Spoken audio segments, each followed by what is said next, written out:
ముందుగా first one చూసినట్లయితే క్రింది వాటిలో సరికానివి. రీసెంట్ ఎగ్జామ్స్లో చాలా క్వశ్చన్స్ ఇదే విధంగా అయితే అడుగుతున్నారు.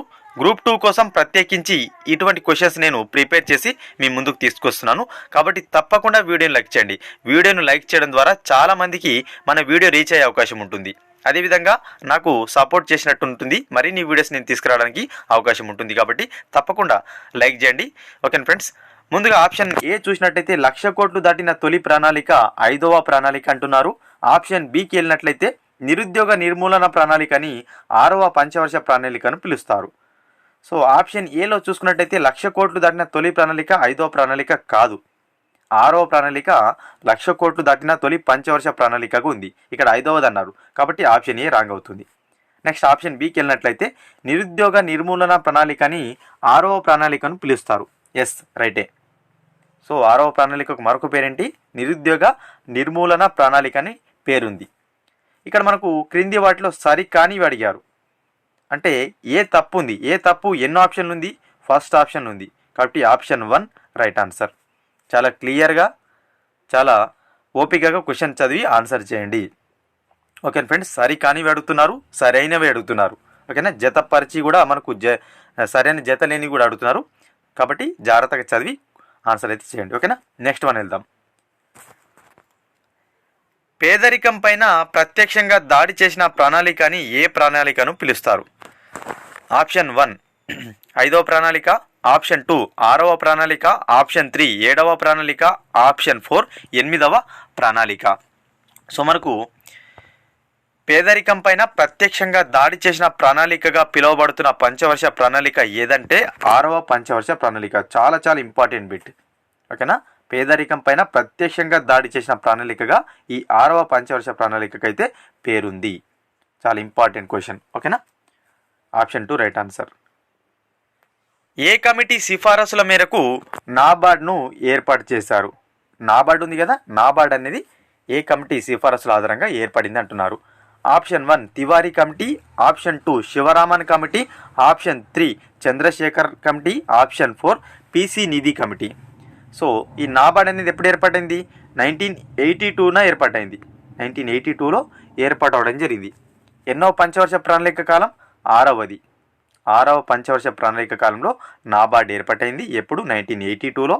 ఏ కమిటీ సిఫారసుల మేరకు అంటే శివరామన్ కమిటీ సిఫారసుల మేరకు నాబార్డ్ అనేది ఏర్పాటు చేయడం జరిగింది. చాలా ఇంపార్టెంట్. సబ్జెక్ట్ చదివేటప్పుడు దానికి సంబంధించిన రిలేటెడ్ మొత్తం అంశాన్ని చదవండి. అప్పుడే మనం క్వశ్చన్ చేసే అవకాశం అయితే ఉంటుంది. ఓకేనా, నాబార్డ్ 1982 6వ పంచవర్ష ప్రణాళిక శివరామన్ కమిటీ సిఫారసుల మేరకు ఏర్పాటైంది. ఓకేనా, నెక్స్ట్ వన్. ఉమ్మడి ఆంధ్రప్రదేశ్లో ₹2 కిలో బియ్యంను ఎప్పుడు ప్రారంభించారు? చాలా చాలా important, most important bit. Option 1 1982, option 2 1983, option 3 1984, option 4 1985. ఉమ్మడి ఆంధ్రప్రదేశ్లో ₹2 కిలో బియ్యంను చూసుకున్నట్టయితే 1983లో ఏర్పాటు చేయడం జరిగింది, ప్రారంభించడం జరిగింది. ₹2 కిలో బియ్యంను 1983లో ప్రారంభించారు. ఎన్నో పంచవర్ష ప్రణాళిక? 6వదే. గుర్తుపెట్టుకోండి, మనకు కాలం ఖచ్చితంగా తెలిసి ఉండాలి, అడుగుతారు. 1980 నుంచి 85 వరకు 6వ పంచవర్ష ప్రణాళిక కాలంగా ఉంటుంది. 1983లో ఈ ₹2 కిలో బియ్యం అయితే ప్రారంభించారు.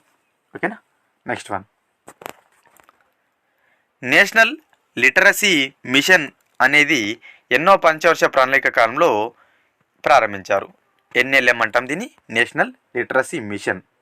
దీన్ని ఏ పంచవర్ష ప్రణాళిక కాలంలో ప్రారంభించారు? కాబట్టి పంచవర్ష ప్రణాళికలు ఏవైతున్నాయో వాటి యొక్క కాలం ఖచ్చితంగా తెలిసి ఉండాలి.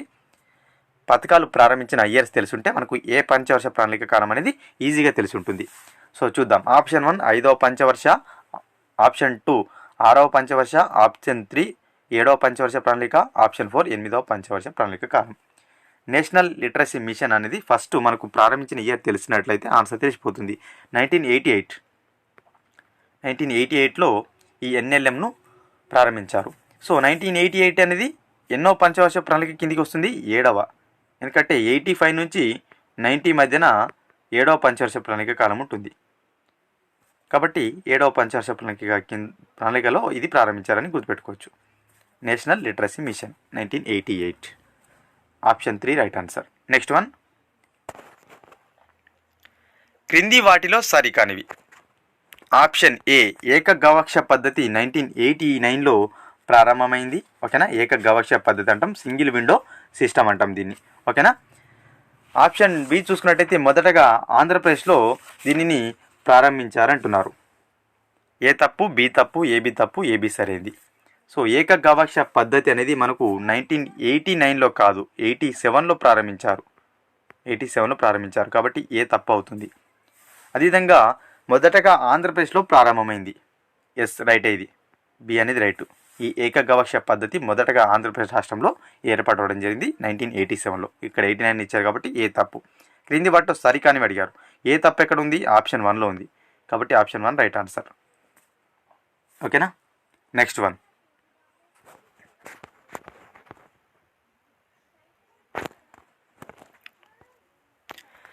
సమగ్ర పంటల బీమా పథకం 1985లో ప్రారంభమైంది. ఇది క్రింద రైతులకు గరిష్టంగా అందించే సాయం ఎంత?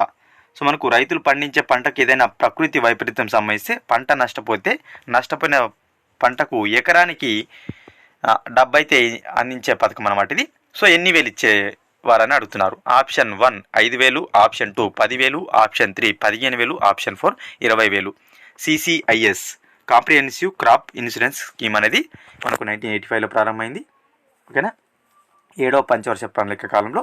సో దీని కింద రైతులకు పంట నష్టపోయిన రైతులకు 10,000 నష్టపరిహారంగా ఇచ్చేవారు అనమాట. ఓకేనా, నష్టపోయిన రైతులకు బీమా 10,000 చొప్పున బీమా అయితే ఇచ్చేవారు. ఆప్షన్ 2 రైట్ ఆన్సర్, చాలా important. CCIS comprehensive crop insurance scheme. ఓకేనా, సమగ్ర పంటల బీమా పథకం ఎప్పుడు ఏర్పాటైంది, ఎప్పుడు ప్రారంభమైంది? 1985లో. ఎన్నో పంచవర్ష ప్రణాళిక కాలంలో? 7వ పంచవర్ష ప్రణాళిక కాలంలో. నెక్స్ట్ వన్, క్రింది వాటిలో సరికానివి. ఆప్షన్ ఏ 7వ ప్రణాళిక లక్ష్యం 5.2%. ఓకేనా. ఆప్షన్ బి 8వ ప్రణాళిక లక్ష్యం 6%.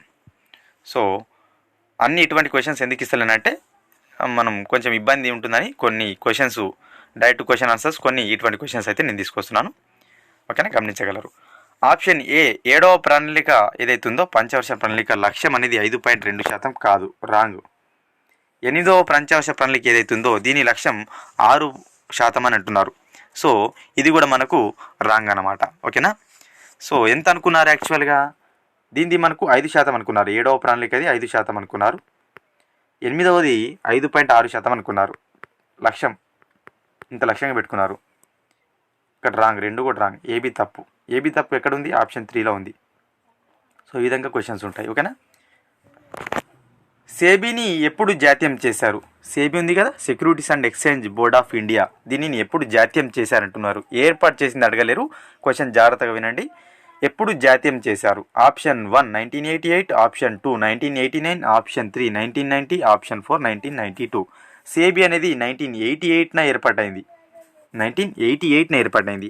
జాతీయం ఎప్పుడు చేశారంటున్నారు కాబట్టి 1992లో జాతీయం చేయడం జరిగింది. అంటే 4 years తర్వాత.